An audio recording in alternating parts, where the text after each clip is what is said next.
Welcome back, everybody, to Inside Texas Baseball. As always, I'm your host, Evan Feith, joined by Nash Talks Texas. Nash, it's so weird because we don't have anything to promote right now. This Friday, we got to see everyone at the tailgate. That was a great time. Got to talk with you, everyone, Jerry, Kazoo Man, shout out. It was a great time on Friday for this A&M series. And then, unfortunately, for those who haven't signed up, the spring practice sale is over. So we don't have as much to promote, which means we can talk a lot about baseball today.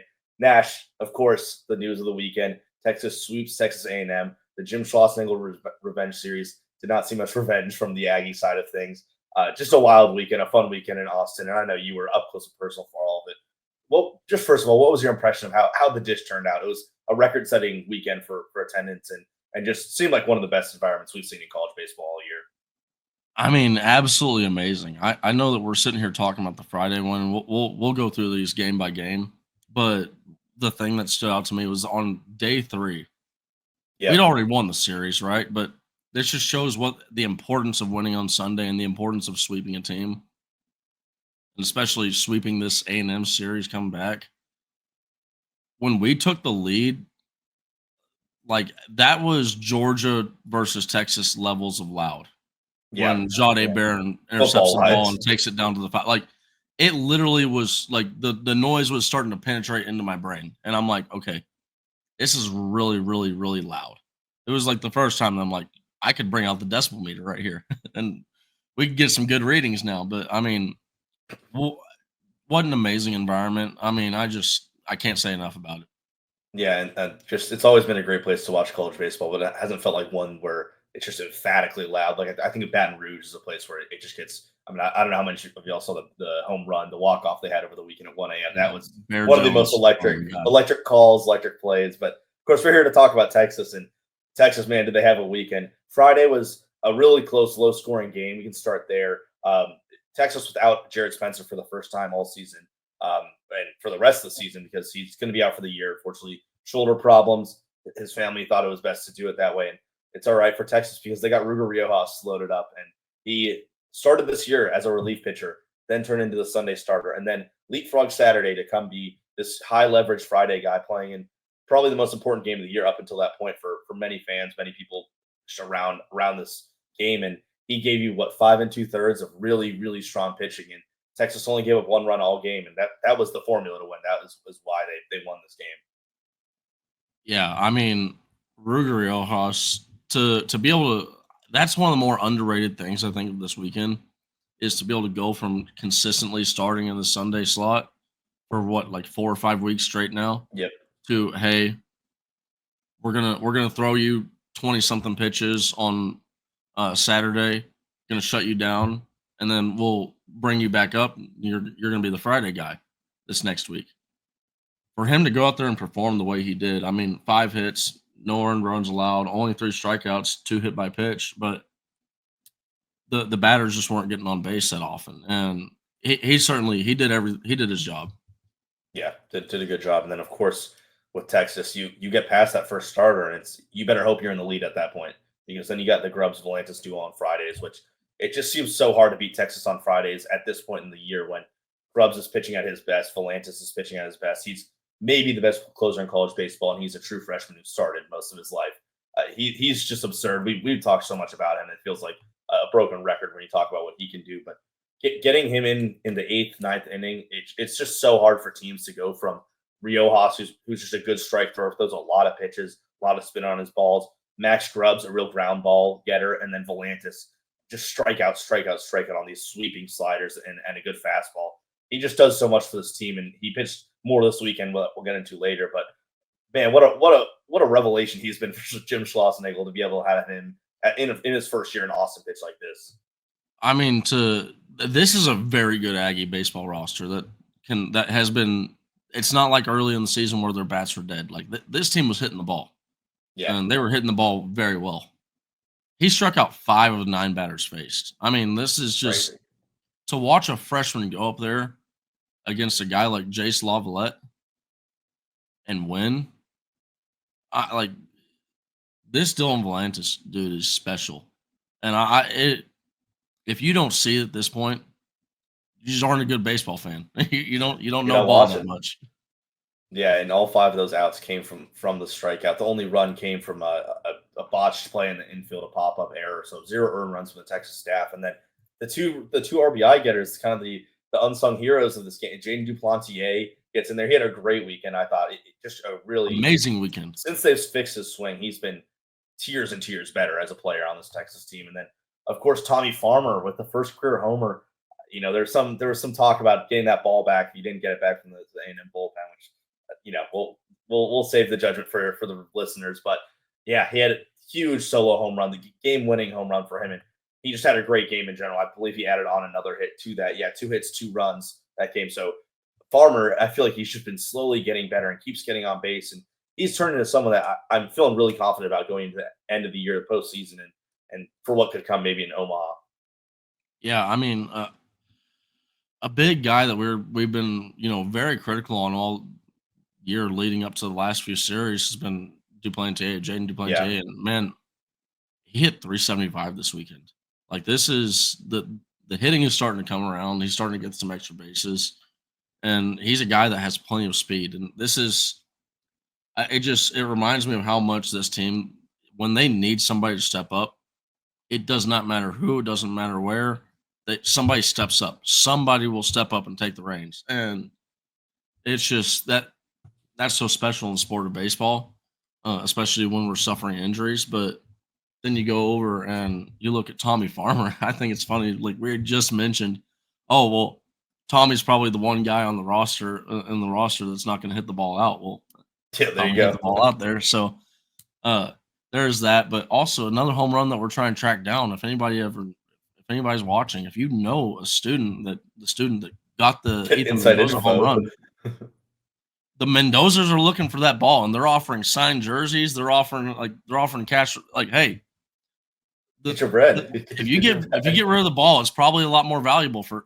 the stuff that you're going to get in return is a lot more valuable. So if y'all know that student, start ringing some bells, man. Yeah, Duplantier on the weekend, 3 hits, 2 walks. His best series as Longhorn came at the perfect time as we go over to the Saturday game, which was another close affair. Texas A&M almost makes that comeback there in the 9th inning, but first 5 innings were just pretty quiet because you had Luke Harrison pitching in them. I thought he had maybe his best performance of the season there.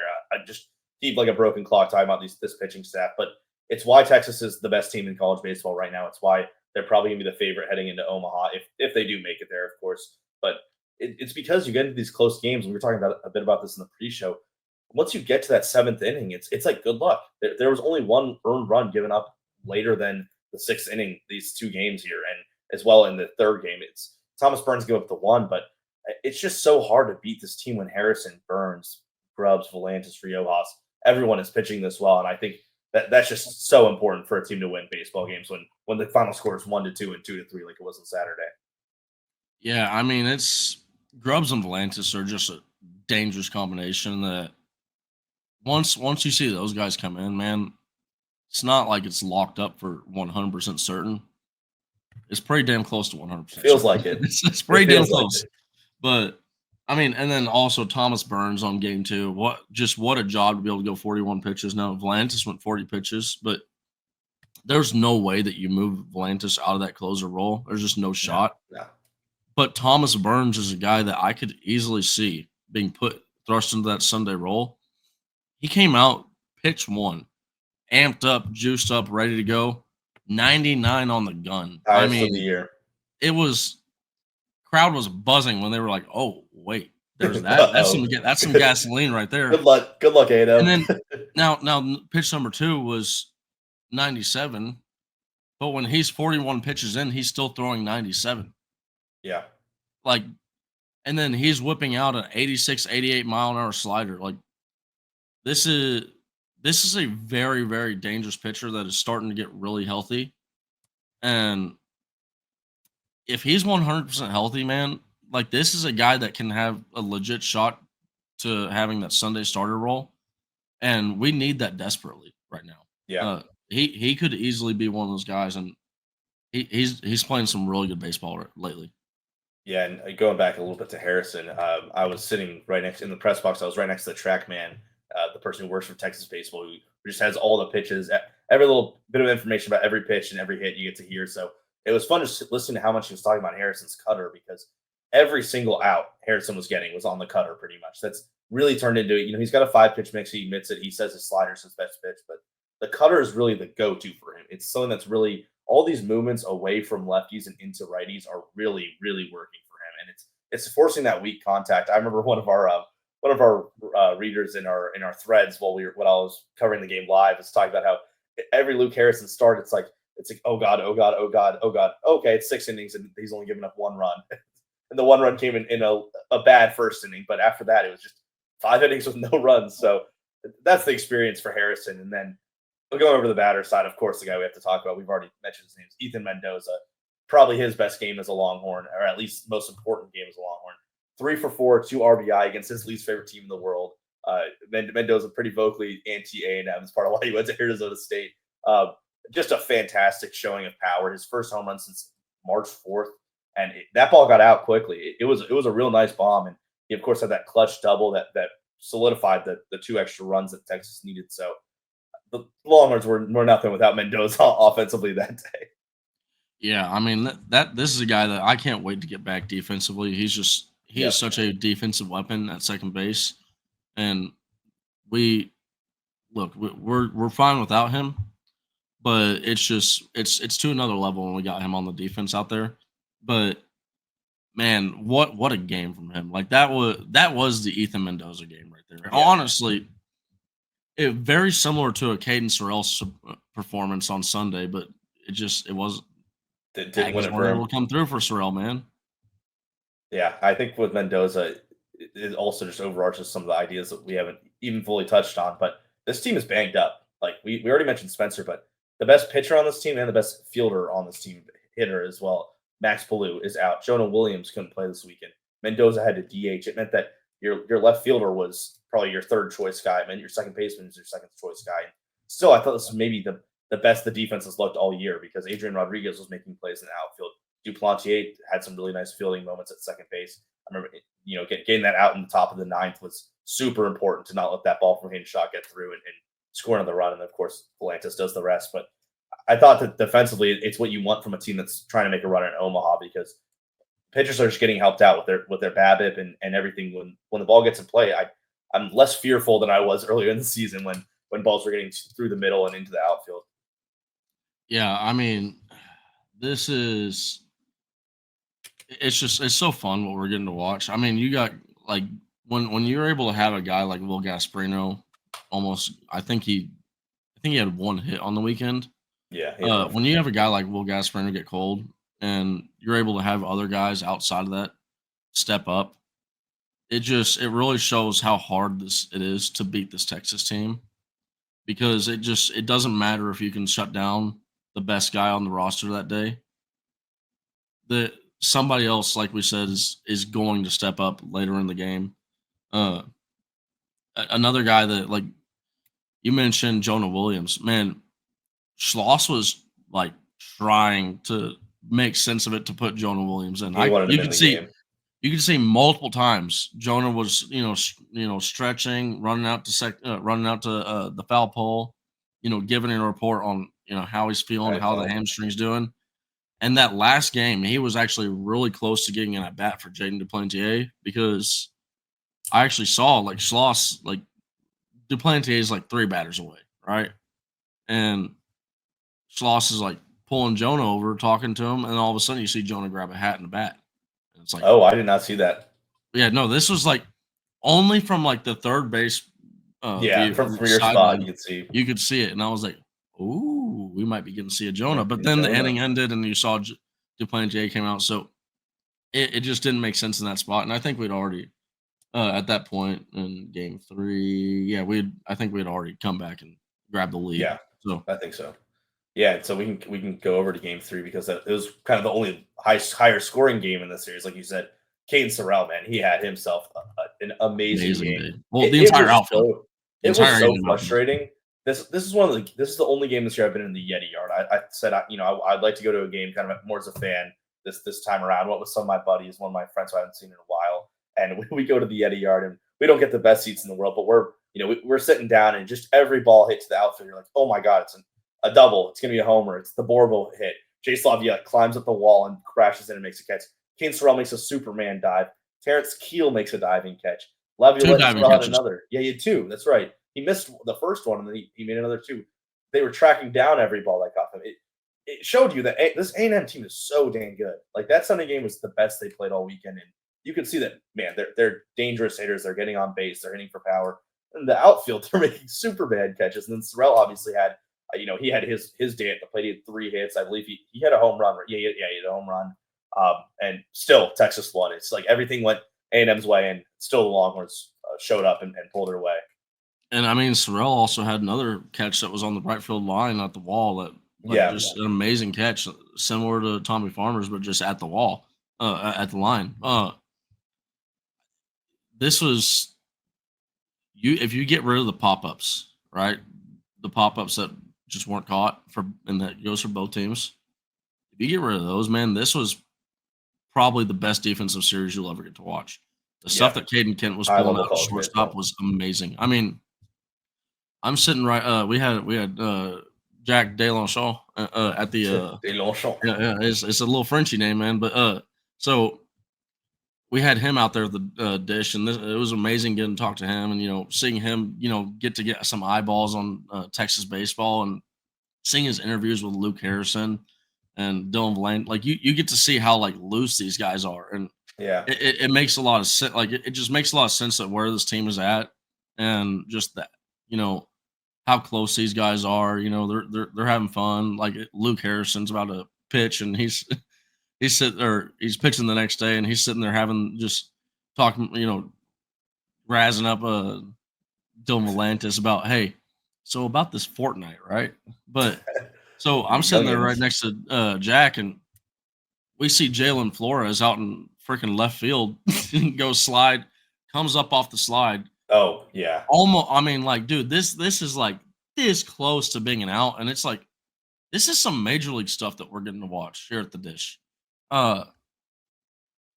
This was just such special baseball, such like I know probably some Texas fans would have rather had some blowout wins versus Texas A&M, but I prefer watching great baseball, and I love these close wins, man. Amazing stuff. And then hey, shout out to our guys that are running the whole like operations at the University of Texas. Shout out Chan. That drone show was amazing, and shout out to the boys for being able to enjoy that drone show and getting a win. Some people were saying that drone. Some people were saying that they would have just done the drone show on Saturday or Sunday. Not for a 3 p.m. game. Yeah, exactly. And those pictures and those videos of the players looks. I saw Ethan Mendoza's girlfriend on TikTok post a video of him. It was adorable. But either way, on that Sunday game, it was really a back and forth battle. You saw A&M get up too early. Flores had a rough day on the mound. He just wasn't locating the fastball the way you'd want to.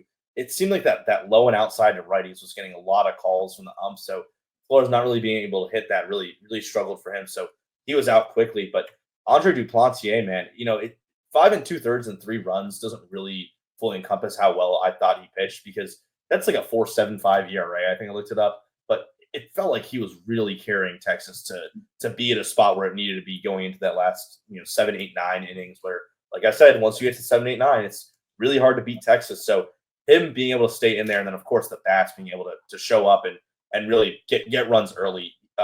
Adrian Rodriguez, and I saw you tweeting about it a little bit. A player that apparently some A&M fans thought they wouldn't want on their team, thought they wouldn't start. Had probably his best game as a Longhorn as well. He had 3 for 3. He had the game-winning home run it eventually ended up being, but also just added RBIs, runs throughout the game. I think it was 3 runs and 2 RBI, if my numbers aren't correct. Yep, 3 runs, 2 RBI. Rylan Galvan was hitting singles that were getting through and past these diving plays from Caden Kent every time. It was just a great game for those two offensively. And then, defensively, Rodriguez was getting the balls. Farmer made a nice catch. Pretty good fielding on the right side of the infield.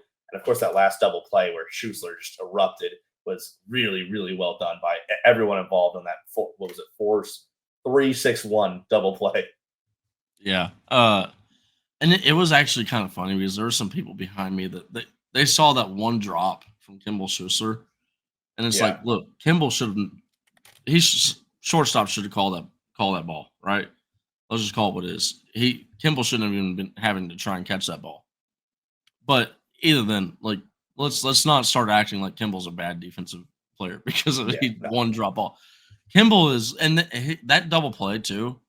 That ball was absolutely smoked to first Mhm. base, tailing away from Kimball, and he still Really nice makes a play. great glove play on it, clean, doesn't hesitate to go to second base, and Full it's that assist, by the way. like he's that like he's back playing catcher. yeah, and I love him like sitting there watching the call at first base, like he's the umpire basically at that point. Yeah, And he was then you done with the see like stretch. as soon as he sees that ball go in the glove, you see him like just erupt, and next thing you know, he's over in the shortstop position because he's done because the He's done celebration's 14 taken. jumps. He's just so like that. That's what it's like to be lost in the moment, man. And you go back to Jaden Andre Duplantier, man. What an outing! 68 pitches. Yes, he only had one strikeout. Yes, there were 3 runs, but to go 5 2/3 innings, I mean, he did have to. Ethan Walker came in, picked him up, an Yeah, amazing spot, right? Just did his job. Have hey, lefty on lefty, let's get this done here. the best one-out pitcher in the Uh, country. yeah, man, Andre Duplantier, and this is it's so cool seeing the Duplantiers, step up and getting some good, Yeah, getting some good, run and not just run, but actually playing some high meaningful impact. baseball at Texas. These guys care so much about the University of Texas. They love it. Andre wouldn't be back if he didn't love the University of Yeah, Texas, right? he's the unk on the team. It's just like you heard him, like he talked about in the post game press conference. It was how much he loves playing for the Texas on his chest with no name on his back, right? And I love that family to death. Yeah, great group, and just in general, the UT family that showed up on Sunday was electric. The Yeti Yard for me was filled the whole time. I know some of our readers thought I passed out from alcohol. I was not drunk. Let it be known. I was just having a good time. My phone died, unfortunately. But yeah, that last out when Grubbs comes in and Shaw said to us, "No way, Max and Volantis pitch today." And I Oh told yeah, my friends like I literally said if there are 2 outs to be made in the ninth inning, Grubbs will be coming in and pitching these last 2 outs. Then when he comes in with 2 outs, first and second, turns a double play, and that's the ball game. And just like that, I mean that's the traditional Max Grubbs is ground out, grounder double play, and suddenly the game's over. And well, eruption of and the crowd. and Max is also like no like getting to having gotten to know Max a little. Like Max is one of these guys that like no Schloss, you're going to pitch me if we Put me in. if we got the chance, you're going to pitch me. Like Dylan Volantis, I agree. Don't He's already been No, burnt. Like I mean, like I'm he feeling had 40 something pitches on day one. Only pitched like 8 pitches on day two, so it wasn't like something crazy, right? It's more Like about pitching twice, getting ready, yeah. getting warm twice. But The one thing that I did not like from A&M when Weston Moss, they had him warm up like 3 separate times, came in and pitched after he'd already had like some decent number of pitches on game one. Just like as a sure, baseball fan, like it's just like yeah. it makes you cringe, man, seeing that crap. I, Well, that I don't and I don't like the that. bunts were making me cringe. I'm not gonna lie. That A&M loved their ninth inning bunting, and it cost them every time they did it. I don't think it was good coaching from They early. also love wasting replay reviews or prolonging. Yeah, prolonging the Look, game. you're just prolonging your death, man. Yeah, and Texas gave them that death 3-0 sweep for the Longhorns. What a weekend it was. The dish, and I think we only have one more home series left, and you'd hope that momentum stays around for I believe it's Oklahoma. But 5 home what a, games. what an awesome year it's been for Texas so far. We're going to jump to a quick ad break. I know Connor's been waiting for us to say that, and we'll transition to the Arkansas series next. Hi, I want to tell you about Laura Baker. If you're looking for a new home in the 512 or even at this point, let's face it, 737 area code, there's only one number to call. That's Laura Baker at 512-784-0505. As a member of the elite Andy Allen team with Keller Williams, Laura has helped Longhorns find the home of their dreams in Central Texas. Just ask our resident sex symbol, Ian Boyd, who moved all the way from Michigan to Texas with Laura's help. Laura can help you find what you're looking for in the 512, the 737, or even parts of the 254 and the 210. Just, give her a call at 512-784-0505. Her email is in the description as well as the rest of her contact details. She's a friend. Give her a call. Well, unfortunately for Texas, they're on another short week. They're going to play Prairie View A&M in at home. We're going to skip over that. Hopefully, that doesn't come to bite us. But then it's a Thursday game in Fayetteville, at a tough place to play against an Arkansas team that's now, I believe, 11th in the rankings. They're still top 5 analytically, but they've lost their last 3 SEC series. Most recently, Florida. They lost to A&M, lost to Georgia. Won some teams that Texas has played and beaten, apart from Florida. So Arkansas is definitely looking to come back home and play some revenge and get a rival for them really, and take Texas down. But still a really good baseball team. And what's kind of the initial scouting report as you're looking at these stats and just in general about this Arkansas team, man? They can hit and pitch. Yep. Both. Like they're It's right in front of good you. at both. I mean, this is a really, really good Arkansas team that I think a lot of people probably midway through the season would have assumed would be the number one team to the end of the year. Mhm. And it's because of like stats like this. Like, and then you look at the stat that you're not seeing on here, fielding percentage, they're ranked 5th in the nation with a 9.83. Yeah. Like this is a very, very good baseball team. Now they are in the last 9 SEC games, they're 3-6. They only have 1 win out of each series. So they've dropped 3 series in a row. That, in my opinion, that kind of works against Texas because this Arkansas team is going to come out. This is a rivalry for them. They hate Texas more than we hate them, a lot more than we hate them, and it's a deal where this team's gonna. I think that this team is gonna come out swinging, and they're gonna come out on fire. Yeah, and they've got a lot of just names that you think of, like you think top tier, that they swing the bat so well. Cam Koziel is going to be playing in the MLB someday. He's a great infielder for them. Zach Root came into the year as one of the top prospects, and of course Van Horn's one of the better coaches in the SEC. I do think what is in favor for Texas is that conference only statistics. If you literally just go sort how they look, the pitchers, the starting pitchers, the weekend guys are all in the 5s for ERA. It's 5.10 to 5.90 for how these 3 weekend players are pitching, and that's because they're giving up a lot of runs to these SEC teams. They've had good pitching throughout, especially the non-conference and midweeks, and when they get to their bullpen, it's very strong. But the starting pitching is where Texas needs to get after, and that's where the Longhorns need to show up early and not have these 2nd to 4th inning slumps that seems like happens every time. Jalen Flores and Will Gasparino had some rough series. Flores also only had 1 hit on the weekend. They're both seeing their numbers slowly dwindle in conference play. I think those are 2 guys that just need to be able to show off their power early in these games and get out to a 3-run lead before we hit the 6th inning and have your bullpen, which is probably still better than theirs, but theirs is probably as good as you're going to see this year. Have them outpitch Arkansas with some insurance, with some backing. I mean, it's just Arkansas just has such a well-rounded team. It's very similar to like a lot of the conversation we have for Texas. If one area starts to lack, like say pitching has a bad day, okay, well the bats are probably going to step up. Mm-hmm. The bats are going to come in, and then if the bats are having a cold day, then well pitching is probably stepping up, right? And then you got fielding; they're making some great plays in the infield, great plays in the outfield. Just can't say it enough. This Arkansas team is a very, very good baseball team, despite the last 9 games. Like it can get easy. It can get easy to get lost in these things. And you know what? I mean, if Texas goes and there's been a whole big hullabaloo about Texas. Oh, all your tough games have been at home. Well, if Texas goes and takes the road series against Arkansas, make no mistake, they're going to sit there and they're going to say, "Oh, Arkansas got cold," and just ignore all of that. It's irrelevant. People are going to hate on Texas no matter what happens. Just got to go handle business. And I project this to be a series where you're going to see a lot of different guys make a lot of different impacts. This Arkansas offense is about 10, 11, 12 deep even. They have guys that they want to come in and pinch hit, a lot of different players who might play different games based on situations. And Texas, in theory, is going to have Mendoza healthy, or you're going to have Williams healthy this weekend. So Texas is also kind of 10 deep on their roster with Duplantier hitting better, and maybe see Jaquay Stewart pinch hit somewhere like that.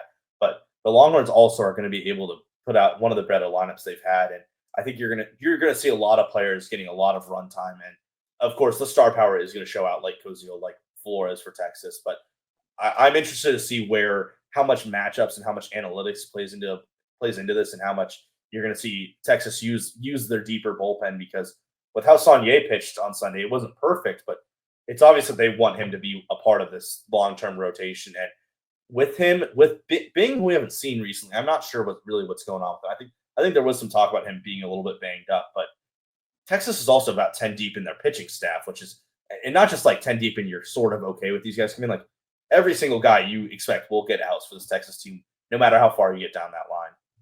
Yeah, Bing is a little banged up. From what I've heard, I wouldn't be too concerned about it long term. More of a short term deal. They just really couldn't use him this weekend, but I think that there's a chance. I think possibly Tuesday he gets back into action. Yeah. Maybe this weekend. So we'll have to see. That's another thing to watch for on the Ethan Mendoza front is can Ethan Mendoza get back to playing second base and throwing? Yeah, Because right now it's just been the throwing. But another thing that we really kind of hadn't mentioned yet is, boy, Adrian Rodriguez hitting from the left side. Just oh yeah, that lefty on lefty. He is a good switch hitter, and when he gets healthy, he's undoubtedly going to go back to switch hitting. But it does not like there's not like a split that you can get on him, right? He's just the home run hitter. was lefty. Yep, he's a really good hitter. So as we talk about this Arkansas series, I will say this is one where I think the last time I predicted Texas to lose a series was against LSU, and that was the one bad loss they had all year. I know we can talk about your tweet a little bit after this, but they did win that series, and then Georgia win, A&M, all these series were wins. I do think so. It's maybe the one where Texas has a surprising loss, and it's their one series loss before you really get into SEC play, postseason play. Maybe the one series loss they have all year. This maybe is the one where I'm feeling like Arkansas is just too good of a team, and they really would want to win these games. The fans are going to show up. It's a short week for Texas, short week for Arkansas as well. But I think this may be one where I'm going to tentatively predict Texas drops 2 games, and this is one where Arkansas kind of gets their get back and gets back into the top 10 teams in the nation. Yeah, I mean, Texas right now is undefeated on the road, and not undefeated overall. I'm saying undefeated in the series on the road. We have one road loss to Kentucky, which went into the 15th inning, and that goes to show. We'll talk about this in a second about how hard it is to beat this Texas team, but we've gotten really, really spoiled. Yeah, with not just winning series on the road, but sweeping teams on the road. This is not normal to see this in the SEC play. So I'm almost there with you, man. I'll just say, like, I just got to keep going back to. I just have so much confidence in this Texas team to be able to step up when they need to step up in a moment that they need it. It's hard for me to predict against this Texas team. Yeah, but agreed. if there was a series to do it the rest of the year, this is the one. Yeah, agree. I do think this is the one because, of course, playing Oklahoma is going to be tough at Oklahoma. I had that wrong. Florida is the home series, which at home, Florida did beat Arkansas, but probably Texas is probably just a higher echelon than they are at the moment. But after Arkansas, that's they're going to play Lamar in a Tuesday game, and they're going to play Florida, then go to Oklahoma. I do think that this is the one where if it's ever going to happen, it's probably going to be here, even if Oklahoma is going to make it rowdy and hard to play against. But we've been alluding to it. I don't think we have a graphic up for it, but let's talk about these 5 losses. Oh, we do have the Homer should have it. Yeah, right. Oh, perfect. So this is how Texas has lost, and obviously that LSU game is the one that shows up, and it's they lost that game. It got once Duplantier came in, he gave up some runs. It was over, but it was closer in the game. 4 runs in the 7th. It was a 4-2. It was a 4-2 game entering the 7th, and they put up 4 runs. And it was like you started to see, okay, let's just get some we're not going to pitch Grubbs. We're not pitching Blank. Howard came in. Like if it's and then that's not a slight to Howard at all. Howard has been a really good pitcher for us this year when we needed him. Yeah. It was just one of those situations. Kind of the next alternative. If you're down. It was just one of those situations where, hey, if our offense can, start if our offense wakes up in the 7th or 8th, cool, we'll warm up Volantis, right? But if not, it is what it is. Move to game 2, and let's take a series. And that's what happened. But you can see 3 of these losses in extra innings. Louisville, the winning run was on base, I believe, or was it the tying run was on base? Yeah, so 4th runners on top of the 10th, 4th runners on 2nd. UTSA, bottom of the 12th. The 8th run was sitting at the plate. Texas State, bottom of the 9th. This one, actually, Kimball Schuster just pisses on the ball. Yeah. And, I mean, amazing play from the second base. Like it was off the bat. I'm like, we just tied up the game. Oh my god! And the winning run was going to be sitting on third base, but second baseman made an amazing play. Game was over, and Kimball couldn't believe it either. His head, hands went straight to his head. So we had the go ahead run sitting on first base on that one, and then you also got Kentucky. The fifth run was sitting on third base. The sixth run was sitting on second base with only one out. So if you want to beat this Texas team, you go back and look at the Texas A&M game from Sunday. Go back and look at the Texas State game from Tuesday. If you want to beat this Texas team, you have to, and this is just without a doubt, you have to show up for 9 innings straight. You cannot let up one time. Texas State, they have a they jump out, get some get a what? It was a 4-run lead. Texas puts up 4 runs in the top of the fifth. Texas State answers with 1 run of their own. Nothing from Texas. 4 runs again, and now they're sitting up 9-4.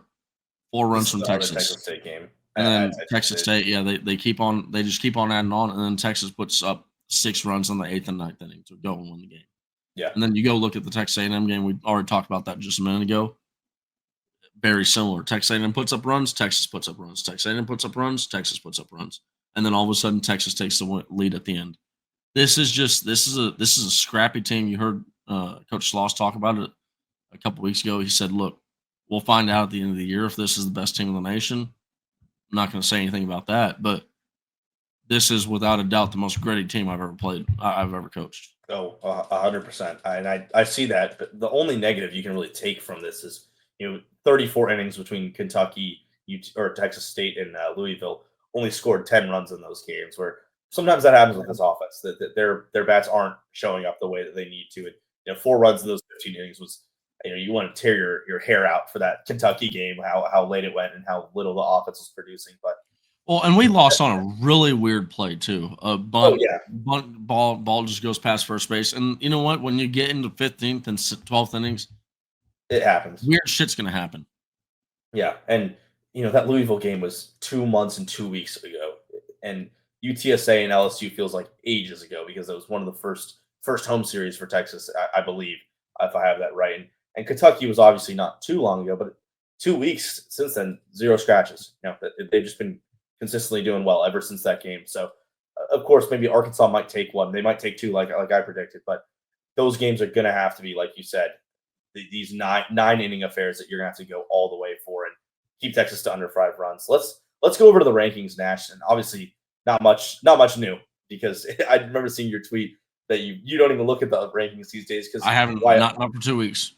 What other team would Texas be number one, or what other team would be number one than Texas? And last week, 2 through 6 all lost their series. LSU jumped from number 7 to number 2, and they've been good. They've been hot, but they haven't been a perfect team. They're 36-9, Texas 37-5, and most of Texas losses have come on the midweeks anyway. But the new rankings are very interesting. You have Texas and SEC team, LSU and SEC team, and then Clemson, North Carolina, Florida State, ACC, Oregon and Oregon State, and then UC Irvine, West Coast teams, Big Ten, Independent. I forgot what UC Irvine's in. West Coast Conference, I believe. And then you get to a run of 4 SEC teams between Georgia, Auburn, Arkansas, and Tennessee. There's your rankings right there. I was going off of the D1 baseball ones, but which is the bottom left corner. Yeah, bottom left corner. One closest to me, right there. Yeah, and that just shows you that Texas and LSU as well, but Texas beat LSU. These teams are separating from the rest of the SEC at the moment, and there's a lot of great teams in the ACC. Admittedly, Clemson lost their series, but still a really good ball club. And I know you've had your qualms with that Clemson fans, but yeah, the SEC is starting to thin out. Starting to thin out a little bit, and the teams are beating each other. I said in our pre-show 2 through 16 are all beating each other. More like 2 through 15. Missouri's beating no one, but yeah, there's a lot of SEC teams that are still being ranked. You're going to have national seeds, but you're showing that a lot of them have their own problems and have their own faults that Texas really doesn't have at the moment. Yeah, Missouri is 0-21 in the SEC. That's brutal. Historic season. Yeah, historically bad. I'll say this, man. Looking at these graphics, what the hell is going on with West Virginia? Why are why are y'all not ranking them in the top? They're the only other team that's 37-5 right now, Yeah. and at least Perfect Game's giving them a little bit of respect, putting them at not a little bit, a lot of bit of respect at number 4. But yeah, it's wild to see the SEC, really cannibalizing themselves, but somehow Texas is sitting there avoiding all that crap, and it would. This is a really special season. I think that like we might be tied, or we actually might have had the hot right now through this point. We might have had the best start. I'm not 100% sure on I that. I believe it think is I the heard best Greg start Way say officially that. now. Yeah, best start in SEC play. 19-2. The best team, the best a team has ever done in the SEC is 26-3 and that's Vanderbilt in 2013. And then this is the even crazier part. If this Texas team, I wish I sent Homer the screenshot for this, but if this Texas team went 1-8 the rest of the way, we still tie for the 10th best finish in SEC history. Pretty Like, absurd. This is some wild stuff that we're getting to watch from this Texas baseball team. And I think there's no better way to round out this show than that mic drop of a statistic for the Longhorn fans. No matter what happens this weekend, Texas is still just in the driver's seat. It's a fantastic season, no matter what happens. Amazing team, amazing pitching staff. How long can Max Wiener be here if he's not going to take a head coaching job somewhere for what he's done? But I think that's going to be it for us over at Inside Texas. We don't have, like I said, nothing much to plug, but of course, do go sign up for Inside Texas and our message boards. You're going to see a lot of great content from Nash and I about baseball, football. There's still so much to report about. Basketball, the portals, they're still working on getting some guys in. So still so much great stuff to learn and read and interact with an awesome community inside Texas. This baseball group of people who are on our message boards are, there's some interesting guys in there, but so many people are showing out and thousands of people are sending messages and viewing these things. So it's really been awesome to see this year the fan base grow, and just so thankful for what Inside Texas has done for me, for Nash, and for this baseball team and its coverage. So that's going to be all from us today. Nash, thank you for another great. We got to about 40 minutes today on this episode. Been a fun one. Been an awesome weekend here in Austin, and Arkansas away is going to be the big one to show up for this weekend. So much to go with this Texas team, and so much to love. We're going to sign out here. I've been Evan Veith, Nash alongside me. Have a good one, everyone. Okay.